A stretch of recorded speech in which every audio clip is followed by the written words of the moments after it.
शुभ सकाळ ओडिशावासी आसंतु नजर पकाइबा आजिर केतोटी गुरुत्वपूर्ण खबर उपरे संपूर्ण खबर जानिबा पई वीडियोटी को शेष पर्यंत देखंतु। वीडियोटी भल लागिले वीडियोटी को लाइक और चैनल को सब्सक्राइब कर देबे। आसंतु जीवा आजिर प्रथम खबर उपर को रंगर पर्व रे रंगीन हला देश देशवासी को शुभकामना देले राष्ट्रपति एवं प्रधानमंत्री। हर्ष उल्लासर सह सारा देश रे आरंभ होई गलानी होली सेलिब्रेशन। दिल्ली ठु नै पल्ली सबुठी उत्सव मुखर परस्पर को अबीर लगाई होली खेलुछंती समस्ते। रंगर पर्व रे रंगीन हला देश देशवासी को होलीर शुभकामना देले राष्ट्रपति एवं प्रधानमंत्री समेत बहु विशिष्ट व्यक्ति। राष्ट्रपति Draupadi Murmu social media X रे देशवासी को होलीर शुभकामना जणाइछंती। से लिखिछंती जे रंगर पर्व होलीर पवित्र अवसर रे समस्त देशवासी को हार्दिक शुभेच्छा।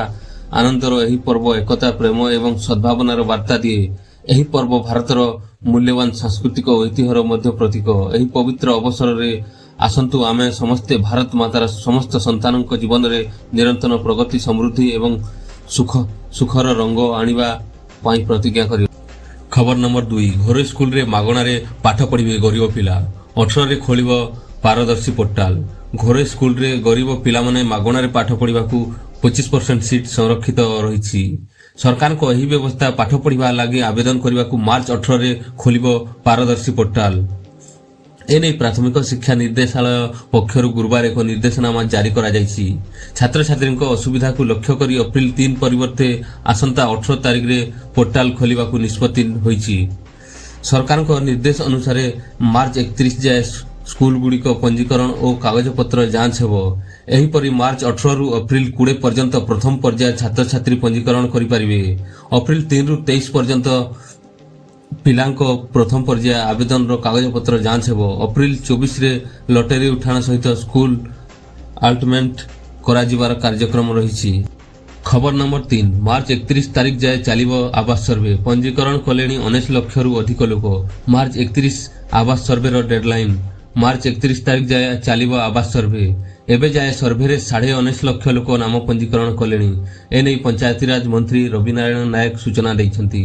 एबे प्रधानमंत्री आवास योजनार सर्वे चलछि। मार्च 31 जाए चलिबो। आहुरी 17 रु 18 दिन थिबारु आहुरी अधिक लोक शामिल हेबे बोली आशा करा जाउछि। खबर नंबर 4 मार्च 30 रे अंत्योदय गृह योजना शुभारंभ करिवे मुख्यमंत्री मोहन माझी। मार्च 30 तारिख रे अंत्योदय गृह योजनार हेबो शुभारंभ। एही योजनार शुभारंभ करिवे मुख्यमंत्री मोहन चरण माझी। कलाहांडी जिल्लारू आरंभ हेबो एही अंत्योदय गृह योजना।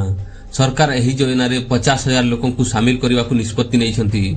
भिन्नक्षम विधवा रोगर पीड़ित योजना रे अंतर्भुक्त हेबे। एही योजना रे शहीद परिवार पद्मश्री पुरस्कार प्राप्त लोक एही योजना रे शामिल होई। खबर नंबर 5 होली पाई सीबीएसई रो बड़ घोषणा। मार्च 15 रे थिबा परीक्षा देई पारिबे छात्र छात्री।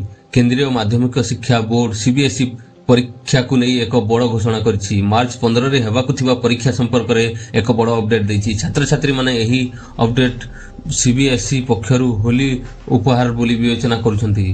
प्रकृत रे होली परे मार्च 15 रे हेबाकु थिबा परीक्षा को नहीं चिंतित थिबा छात्र छात्री मानकु सीबीएसई एक बड़ आश्वस्ति दैछि। खबर नंबर 6 3 दिन पाई बंद रहिबो विधानसभा अधिवेशन। विधानसभा अधिवेशन को बाचस्पति सुरमा पाड़ी मार्च 17 पूर्वाह्न 10:30 पर्यंत मुलतवी घोषणा करछंती। तेणु 3 दिन पाई विधानसभा अधिवेशन बंद रहिबो। दोल पूर्णिमा छुट्टी थिबा बेले मार्च 15 होली छुट्टी रहिछि। मार्च 16 रविवार थिबारु आसंता 17 तारिख पूर्वाह्न 10:30 रु गृह कार्य चालू रहिबो। खबर नंबर 7 ओडिसा रे बढ़ी चलछि ताती। 8 सहर रे तापमात्रा 40 डिग्री पार। ओडिसा रे बढ़ी चलछि ताती। राज्यर अधिकांश अंचल रे मात्राधिक गरम जोगु बाहर को जाई होनी। गुरुवार राज्यर 8 सहर रे तापमात्रा 40 डिग्री पार करिछि। आगकू राज्यर तापमात्रा अंचल रे हिटवे हेबार संभावना रहिछि। एने शनिवार 60 जिल्ला को ऑरेंज अलर्ट जारी करा जायछि। एने भुवनेश्वर स्थित आंचलिक पाणीपाग केन्द्र पक्षरु सूचना दिया जायछि। पाणीपाग केन्द्र सूचना अनुसार गुरुवार झारसुगुड़ा रे 41.4 डिग्री सह राज्यर सर्वोच्च तापमात्रा रेकर्ड करा जायछि। सेहिपरि बौद्ध रे 40.8 डिग्री, बलांगीर रे 40.4 डिग्री, भद्रक रे 40.1 डिग्री, टिटलागढ़ और हीराकुद रे 40.1 डिग्री एवं बारिपदा और संबलपुर रे 40 डिग्री तापमात्रा रेकर्ड करा जायथिला। शनिवार हिटवेव पाई ऑरेंज अलर्ट जारी करा जायथिबा जिल्ला गुड़िक मध्य रे झारसुगुड़ा, संबलपुर, सोनपुर, बलांगीर, बौद्ध, कलाहांडी और सुंदरगढ़ जिला शामिल अछि। ଖବର ନମ୍ବର 8 ଆସନ୍ତା 17ରେ ବନ୍ଦ ରହିବ ମୁଖ୍ୟମନ୍ତ୍ରୀଙ୍କ ଜନ ଅଭିଯୋଗ ଶୁଣାଣି। ଆସନ୍ତା 17ରେ ମୁଖ୍ୟମନ୍ତ୍ରୀଙ୍କ ଜନ ଅଭିଯୋଗ ଶୁଣାଣି ବନ୍ଦ ରହିବ। ସପ୍ତଦଶ ବିଧାନସଭାର ତୃତୀୟ ଅଧିବେଶନ ବଳବତ୍ତର ଥିବା ହେତୁ ଆସନ୍ତା ସୋମବାର ଭୁବନେଶ୍ୱର ୟୁନିଟ୍ 5 ସ୍ଥିତ ମୁଖ୍ୟମନ୍ତ୍ରୀଙ୍କ ଅଭିଯୋଗ ପ୍ରକୋଷ୍ଠରେ ଜନ ଅଭିଯୋଗ ଶୁଣାଣି ବନ୍ଦ ରହିବ। ପରବର୍ତ୍ତୀ ଅଭିଯୋଗ ଶୁଣାଣି ତାରିଖ ସମ୍ବାଦପତ୍ର ଓ ଅନ୍ୟ ଗଣମାଧ୍ୟମ ଜରିଆରେ ଜଣାଇ ଦିଆଯିବ ବୋଲି ସାଧାରଣ ପ୍ରଶାସନ ଓ ସାଧାରଣ ଅଭିଯୋଗ ବିଭାଗ ପକ୍ଷରୁ ସୂଚନା ଦିଆଯାଇଛି। ଖବର ନମ୍ବର 9 ଆକାଂକ୍ଷା ଜିଲ୍ଲା ମଧ୍ୟରେ ଭାରତରେ ରାୟଗଡ଼ା ତୃତୀୟ, ଓଡ଼ିଶାରେ ପ୍ରଥମ। ନୀତି ଆୟୋଗ ରିପୋର୍ଟରେ ରାୟଗଡ଼ା ଜିଲ୍ଲାର କୃତିତ୍ୱ ସାମଗ୍ରିକ ପ୍ରଦର୍ଶନରେ ଭାରତରେ ତୃତୀୟ ସ୍ଥାନରେ ଥିବାବେଳେ ଓଡ଼ିଶାରେ ପ୍ରଥମ ସ୍ଥାନରେ ରହିଛି ରାୟଗଡ଼ା। ଏଥିପାଇଁ ଜିଲ୍ଲାକୁ 5 କୋଟି ଟଙ୍କା ପ୍ରଦାନ କରିଛନ୍ତି ନୀତି ଆୟୋଗ।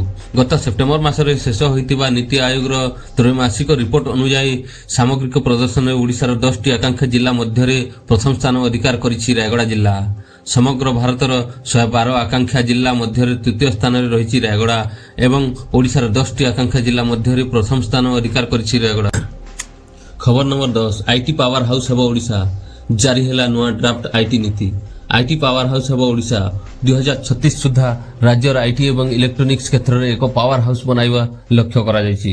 ବିଶ୍ୱସ୍ତରୀୟ ଭିତ୍ତିଭୂମି ଦ୍ୱାରା ରାଜ୍ୟକୁ ନୂଆ ନିବେଶ ଆକୃଷ୍ଟ କରିବା ଉପରେ ଏହି ନୀତିର ଫୋକସ୍ କରାଯାଇଛି। ଡ୍ରାଫ୍ଟ ମୁତାବକ ଆଇଟି କମ୍ପାନୀଗୁଡ଼ିକ ସ୍ଥାନୀୟ ଯୁବବର୍ଗଙ୍କୁ ନିଯୁକ୍ତି ପ୍ରଦାନ କ୍ଷେତ୍ରରେ କର୍ମଚାରୀ ରାଜ୍ୟ ବୀମା ଏବଂ କର୍ମଚାରୀ ଭବିଷ୍ୟ ନିଧି ପାଣ୍ଠି ଯୋଗଦାନ ପାଇଁ 100% ଅର୍ଥ ପ୍ରଦାନ କରିବେ ରାଜ୍ୟ ସରକାର। ଯୋଗ୍ୟ ଆଇଟି କମ୍ପାନୀଗୁଡ଼ିକ ଏହି ସୁବିଧା 5 ବର୍ଷ ଲାଗି ଲାଭ କରିବେ। ଭିଡ଼ିଓଟିକୁ ଶେଷ ପର୍ଯ୍ୟନ୍ତ ଦେଖିଥିବାରୁ ଧନ୍ୟବାଦ।